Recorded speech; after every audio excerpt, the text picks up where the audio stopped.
Ukrainos kova yra kova, kuri iš esmės yra kova už Lietuvos laisvę, Latvijos, Estijos, Lenkijos laisvę. Jokių iliuzijų, kad šis karas sustoti su Ukraina nėra. Tie žmonės, kurie dabar yra fronto linijoje, jūsų nuomonė, mes iš esmės jos prilyginame prie tų pačių žmonių, kurie gynė šį parlamentą didvyriškai ir ne tik sausio 13, bet per visą 17 mėnesių Lietuvos kovos už nepriklausomybę laikotarpio, kol sugriuvo Sovietų sąjunga, o prieš tai mus pripažino visos pasaulio vakarų šalis, kurios Islandija ir kitos.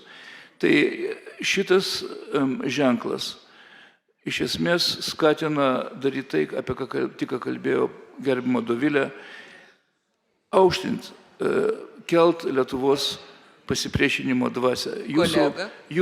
Mano klausimas jums, gerbiamas kolega, yra toksai, reiškia, jūs paralelės matote tarp mūsų 900 metų kovos ir ukrainiečių, ir tų lietuvių, kurie didvyriškai deda galvas ten. Ačiū. Tikrai taip, gerbiamas Emanueli, ir visa mano pasiūlymo logika ir yra būtent paremta šitais priežastiniais ryšiais.